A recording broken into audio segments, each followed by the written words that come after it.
buying confession. And it makes me a little nervous that I have steadily bought one a month because I want to have several slots open for Victober, because I usually like to buy several books, but maybe I'll be in a different mindset this year. I'm not sure. And then I also like to have a few slots open for Christmas. So it kind of seems like I'm doing good. Like I'm entering April. Now I only have a total of 3 books bought for the year, but we're going to see if I end up going over that book limit, because the only thing that will happen is I go over the limit. You know what I mean? I don't have a punishment involved, a negative consequence, but it's fun to try and strive. Okay, so I want to tell you about kind of the lead up to picking out the book that I picked out. And if you follow me on Instagram, then this probably will have been spoiled for you. You will see the book that I'm going to hold up. I am really stingy about the books that I buy to begin with. So then this year, where I'm only doing 12 books, I'm just unbelievably stingy. So my friend Morgan, who, if any of you watched my Life Softeners chat, it was the birth of my Cozy Things chats. Or if any of you have attended any of my book discussions, Morgan and I are very so close in our reading taste. And she came to visit me a few weeks ago, and it was so much fun. It was lots of book-related fun, and also we played Clue, and we watched TV, and it was just very cozy and homey and just delightful.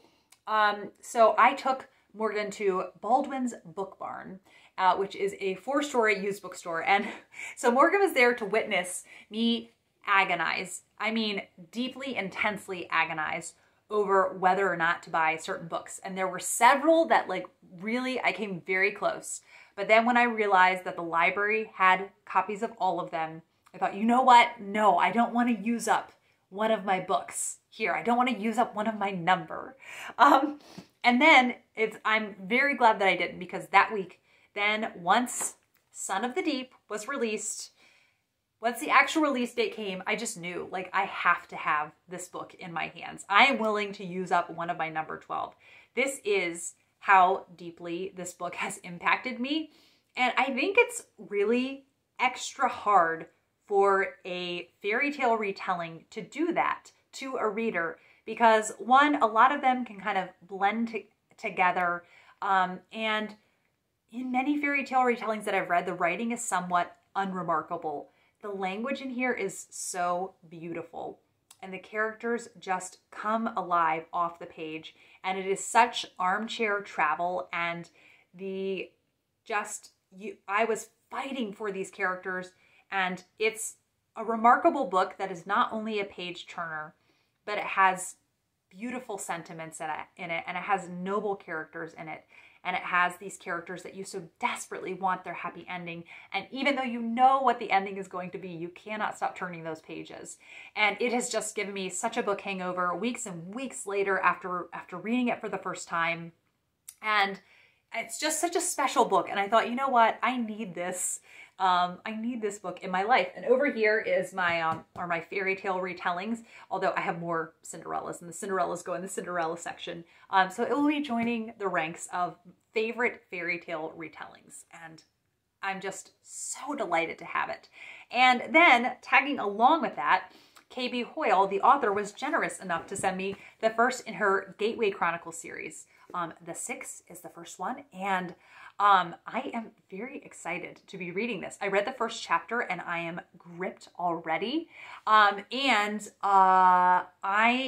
have already decided that if I want to keep reading this, because there is a number of books in this series, I might just buy them on ebook. And so that won't count towards my total, because I typically don't buy that many ebooks. So I've just decided if I do, it's because I'm desperate and they aren't going to count towards the total. So here is the first in the Gateway Chronicles. And after reading Son of the Deep, I really wanted to read more of KB Hoyle's writing. So yes. But then what was really extraordinary about Morgan's visit, it was already so fun, but she knows that I love sweet romance. And so she gifted me 2 lovely books. The first is a Betty Neal's, and the title is An Old-Fashioned Girl. And sweet romance lovers all know about Betty Neals. And I read one a few years ago. Emma from Bookish Princess is the person that I first heard about Betty Neals from. So it was really exciting to get a Betty Neals from Morgan. And I really enjoyed the one that I read. And you can read them so quickly. And so they're just a really fun, easy breezy kind of treat. But the other author I heard about from Kira Dominguez, and that is Judith A. Lansdowne. So this one, there is a notorious nobleman and a scandalous secret. The Duke of Baronwick is the last of his line. And he does not have a wife, but nobody will set foot in Black Castle, his vast country house. And now that Shropshire is shrouded in snow, the glittering social world of London has become no more than a memory, and its exquisite women-like figures in a dream, until Julia Delacroix ventures into his solitary lair. Ooh.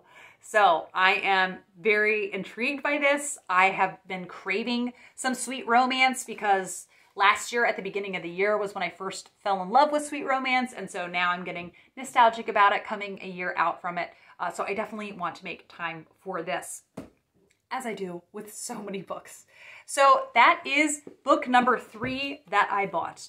Gifts do not count towards the total. I just wanted to fill you in.